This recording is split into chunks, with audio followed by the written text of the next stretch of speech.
जो राजेश दरोगा है, तो वो ये सोच रहे हैं कि हम बहुत मजबूत हो जाएंगे। भैया वो एक गरीब का बच्चा गला काटे हैं और वो मजबूत समझ रहे हैं ना, तो बाहर निकल रहे हैं, उनका औकात समझ में आ जाएगा। और एक चीज़ कह रहे हैं कि उसकी नौकरी भी खतरे में हम लोग डालेंगे, क्योंकि वो अवैध रूप से नौकरी कर रहा है। नमस्कार, मैं श्रवण कुमार इस वक्त मौजूद हूँ उत्तर प्रदेश के जौनपुर में, और जौनपुर में कबीरुद्दीनपुर ग्राम पंचायत में है। आप इनको जानते ही हैं, भली भांति ये चेहरा आप पहचान रहे होंगे। ग्राम प्रधान वीरेंद्र यादव जी हैं।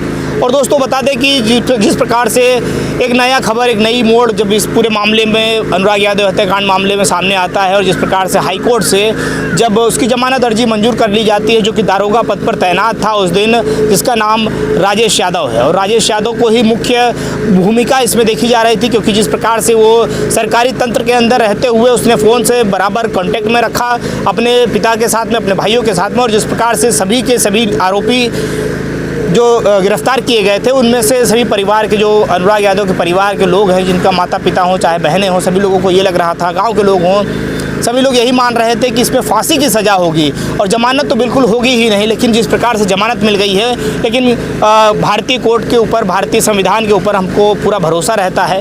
जिस कोर्ट से जमानत मिली है वही कोर्ट एक दिन उसको फिर से जेल में डालेगी अगर वो दोषी होगा।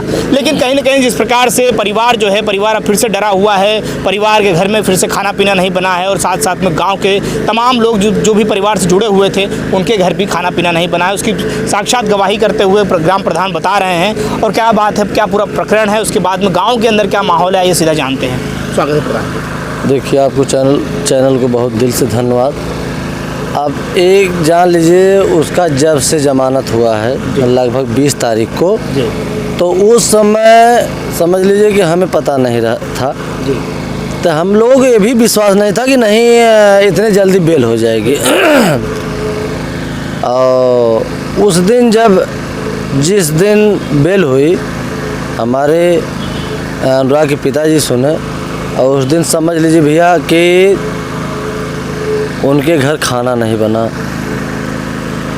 और शाम को हम गए भी थे, देखे वहाँ पे रोना पिटना मचा था, और बच्चियाँ भी रो रही थी कि हम लोगों को अब निकलने में भी दुर्बल हो जाएगा। और समझ लीजिए कि सुरक्षाकर्मी भी 1 महीना की मुआहदा मतलब कराए थे कप्तान साहब। कल जो है डेट भी और बढ़ा दिए उसके बेल हो जाने के कारण। तो समझ लीजिए कि उसका बेल हो गया है। अब कुछ कानूनी प्रक्रिया होता है उसमें, क्या कि जैसे जमानतदार भराना पड़ता है, बेल आर्डर मिलेगा, जमानतदार भराएंगे, फिर वेरिफिकेशन के लिए थाने पर आएगा, फिर लेखपाल के यहाँ जाएगा, जैसे खतौनी तो नहीं लगेगी तो समझ लीजिए सोमवार मंगल तक हमें जहाँ तक उम्मीद है वो आ जाएगा। और एक बात बता दें आपको कि जैसे उसके अगर ये मन में हो कि हम गांव में चल के और रहेंगे उस घर में, तो देखिए हमारे ग्राम सभा वाले, हमारे जितने भी क्षेत्र के लोग हैं सब आक्रोशित हैं, और यही कह रहे हैं कि प्रधान जी उसको इस गांव में हल्ला नहीं देना है। अगर वो हल जाएगा तो समझ लीजिए कि गांव के लोग कह रहे हैं कि भैया जैसे वो मूड़ी काटा उसको गोड़ उपाड़ लेंगे, हम लोग पैर काट लेंगे, पैर उपाड़ लेंगे, वो आना नहीं चाहिए इस गांव में। तो हम भी देखिए भैया कह रहे हैं कि अगर वो गांव में आएगा तो हमारे ग्राम सभा वाले हम लोग बख्शेंगे नहीं, विरोध करेंगे, जरूर विरोध नहीं, हलने नहीं देंगे, उसकी औकात नहीं कि इस गांव में आ जाए। हम लोग आपके चैनल पर चैलेंज कर रहे हैं, चूँकि इसलिए कि वो जो है इतना बड़ा हत्या किया है, एक ताइक्वांडो खिलाड़ी के बच्चा गला कटवाया है। भैया अभी गांव में रहने लायक है, गांव में रहने देंगे हम, अपने जिए तो हम उसको नहीं रहने देंगे, चाहे जो हो जाएगा। और कहीं ना कहीं जिस प्रकार से पूरे प्रकरण पे आपने निगाहें बनाई हुई है और साथ में परिवार के साथ में खड़े हुए हैं, तो क्या आपको लगता है कि जिस प्रकार से जो उसके रिश्तेदार हैं तमाम लोग कहीं ना कहीं आपके ऊपर निशाना साध रहे थे, तो अब वो बाहर आ जाएगा तो उसको बहुत आसानी हो जाएगी आपको? देखिए भैया, सब उसमें जैसे यही उनके नात रिश्तेदार और राजकुमार उसका चचा जो हैं, ये सब सोच रहे हैं कि अगर दरोगा बाहर आ जाएगा, जो राजेश दरोगा है, तो वो ये सोच रहे हैं कि हम बहुत मजबूत हो जाएंगे। भैया वो एक गरीब का बच्चा गला काटे हैं और वो मजबूत समझ रहे हैं ना, तो बाहर निकल रहे हैं, उनका औकात समझ में आ जाएगा। अब हम मिले हैं, क्योंकि अब तक ये हो रहा था कि कई वर्षों से झगड़ा चल रही थी, लेकिन थोड़ा दबंग किस्म का था, वो पैसा वाला था, एक गरीब का बच्चा का गला काटा है। और अगर हम लोगों से भिड़ा होता भैया ना तो उसको औकात समझ में आ जाती। और नहीं निकल रहा है दरोगा, राजेश आ रहा है, घर पे आएगा, उसकी औकात तो घर पे आ जाए तब हम जान जाए। हमारे गांव वाले कह रहे हैं, औरतें कह रहे हैं कि भैया उसका हमने एक एक बार उपाल लेंगे, एक एक रोआ उपाल लेंगे अगर वो यहाँ आ जाएगा, दिख जाएगा तो। इतना सब आक्रोशित है। अभी तो उसके मन में यही होगा कि हम चल रहे हैं, घर पे चलेंगे और तमाम बातें सोच रहा होगा। पहले वो अपना नौकरी बचा ले, मार्कशीट कई ठे बनवा के रखा है, फर्जी मार्कशीट पे वो दरोगा बना है, उसका भी हम लोग जांच करा रहे हैं और एप्लीकेशन पड़ गया, उसके समझ में भैया आ जाएगा। और हम लोग पाछे पड़े हर स्तर से। अच्छा, ऐसे में प्रधान जी ये बताइए कि क्या आपने सरकारी वकील साहब से बात करने का प्रयास किया जो हाईकोर्ट के अंदर इस पूरे मामले को देख रहे हैं, तो जो आप लोगों की तरफ से थे? देखिए, रविशंकर वकील साहब से मेरी बात हुई थी हाई कोर्ट में, और एक चीज़ वो कहें कि जो बेल आर्डर है उसकी नकल और जो FIR किए हैं उसका दीजिए, इसमें हम याचिका दाखिल करेंगे। कैसे, किस आधार पर, किस आधार पे उन्हें बेल मिली। जब CDR निकला तो उसमें देखिए कि एकदम साक्षात प्रत्यक्ष एकदम बात किए थे। और जिस दिन घटना हुई 10 बजे रात तक बात किए हैं, तो सोच लीजिए कि किस आधार पर दिए हैं। तो वकील साहब से बताएं कि उस समय वो मवाना थाना में नौकरी पीरियड में था। हमें लग रहा है कि जो हमारी अनुभव कह रहे हैं कि उसी आधार पर इसको बेल मिला है, क्योंकि उसमें पॉइंट होती है। सरकारी ड्यूटी के पीरियड में था ये? सरकारी ड्यूटी पीरियड में था। तो भैया जैसे पॉइंट होता है ना, अगर वकील लोग बहस करते हैं, हम तो बहुत देखे हैं, तो उसमें सिर्फ जज साहब ने पॉइंट पकड़ते हैं और उसी पॉइंट पे सज़ा भी सुनाते हैं, उसी पॉइंट पे बेल देते हैं, जैसी पॉइंट उन्हें अच्छी मिल जाए। तो और एक चीज़ कह रहे हैं कि उसकी नौकरी भी खतरे में हम लोग डालेंगे, चूँकि वो अवैध रूप से नौकरी कर रहा है। अवैध रूप से? अवैध रूप से, चूँकि अवैध कागज़ लगा के उसकी जांच हम लोग कराएंगे और जांच होनी चाहिए। चूँकि आज के डेट में जो सूरज और शशांक बाल वाले में है, बाल बैरिक में, समझ लीजिए उन लोगों का 18 साल के ऊपर हो गया है और अभी जांच कराया जाए तो वो सब समझे 19-20 साल के हो गए हैं, लेकिन उन लोगों को बाल बैरिक में डाला गया है। और यहाँ पे इस जेल में, जौनपुर ही जेल में, चारों लोगों को हम तो कहेंगे आपके चैनल के माध्यम से, अगर मेरी आवाज़ शासन प्रशासन और मुख्यमंत्री के यहाँ अगर जाती हो तो हमारा ये निवेदन है कि इन लोगों को, जो जैसे लालमोहन है, रमेश है, लालता है, इन लोगों को 3 जेल भेजा जाए, 3 जिला भेजा जाए, 3 प्रदेश भेजा जाए,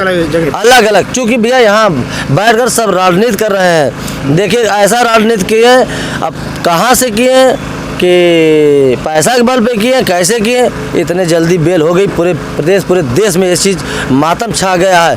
अरे बेल हो गई, अरे बेल हो गई। भैया हज़ारों फ़ोन आया हमारे यहाँ और हज़ारों 2000 फ़ोन आता है, मेरी मोबाइल स्विच ऑफ हो जाती है, हम परेशान हो जाते हैं बताते और लास्ट में कहना भी पड़ता है। जो देर तक बात करते हैं कहना पड़ता है, चाचा ऐसा है कि दूसरे का भी फ़ोन आ रहा है और रखिए, जो बात है मेन हम बता दे रहे हैं आपको।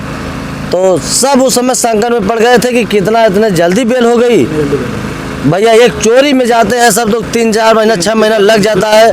आज एक ताइक्वांडो खिलाड़ी का गला काटा गया, आज 3 महीना नहीं, 4था महीना पूरा भी नहीं हुआ, बेल मिल गई। तो उन लोगों का मनोबल बढ़ेगा, इसमें मनोबल बढ़ेगा। लेकिन भैया निकल रहे हैं राजेश, वो चाहे कचहरी दौड़ेंगे और तहसीलदार के यहाँ दौड़ेंगे, वो समझ रहे हैं कि कानून के विषय में हमें जानकारी है, हम लोग भी भैया अच्छी तरह जानकारी है और उनसे 1 इंच कम नहीं रहेंगे हम, क्योंकि इसी में हमारा पूरा ख़ानदान पला है।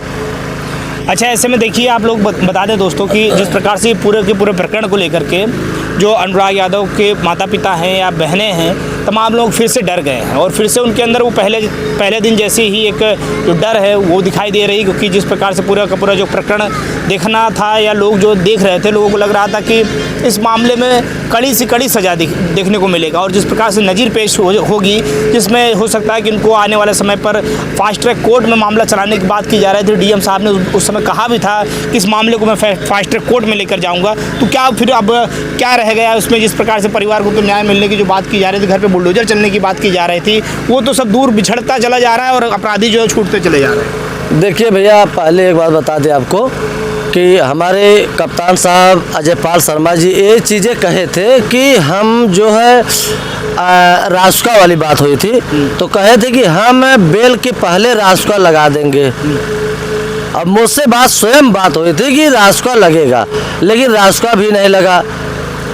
हमारे कप्तान साहब जो नए आए हैं, ज़रूर उन्हें इन्फॉर्म करना चाहिए कि देखिए इन लोगों, जब चूँकि हाईलाइट मामला भैया छोटा मामला तो था नहीं, हम कप्तान साहब से निवेदन करना चाहेंगे कि इन लोगों के ऊपर आज से भी अगर रास्का लग जाएगा तो समझ लीजिए कि बहुत ही अच्छा रहेगा, और नहीं तो ऐसे ही छोड़ते चले जाएंगे और जज साहब हमारे बेल देते चले जाएंगे तो उन्हीं लोगों का नहीं भैया, और जो ऊपर मतलब उभरते हुए अपराधी हैं उन लोगों का मनोबल बढ़ेगा। करे यार, अनुरागवा को तो गला काट दिया और कुछ नहीं हुआ, अनुराग को गला काट दिया, छूट गया और 2 महीना में छूट गया, 3 महीना में छूट गया, तो अनुराग जैसा गला कई हजारों गला ये सब काटेंगे।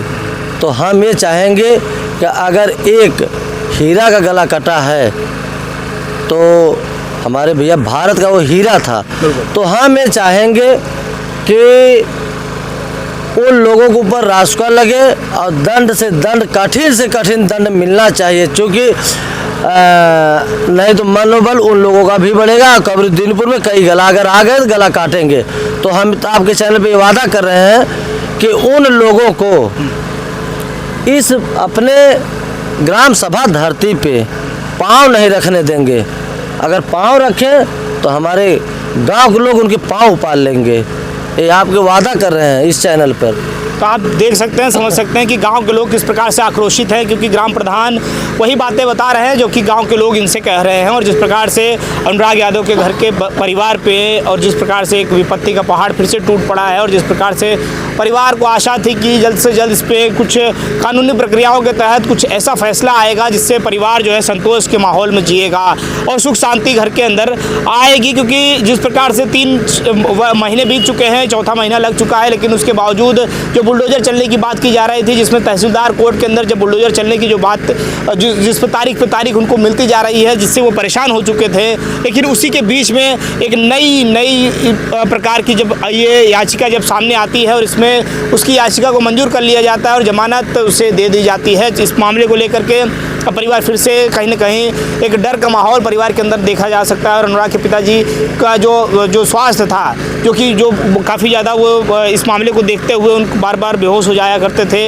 इस मामले को जान करके कि किस प्रकार से उनके बेटे की हत्या हो गई और हत्या के आरोपियों के ऊपर कड़ी कार्रवाई नहीं देखी जा रही है। जो बुलडोजर की बात की जा रही थी, बुलडोजर बिल्कुल दूर खड़ा हुआ नहीं दिखाई दे रहा है। जिस प्रकार से इस पर एक्शन लेना चाहिए था, बुलडोजर चलना चाहिए था, घर गिराना चाहिए था, घर को दमिदोज करना चाहिए था, लेकिन वहीं अपराधी छूटकर घर आ रहे हैं। ये क्या पूरा जो प्रकरण है, इस मामले को देखने के बाद में आपकी प्रतिक्रिया जरूर दीजिएगा और वीडियो अच्छा लगा हो तो शेयर करिएगा। मिलते हैं फिर किसी नेक्स्ट वीडियो में। जय हिंद, जय भारत।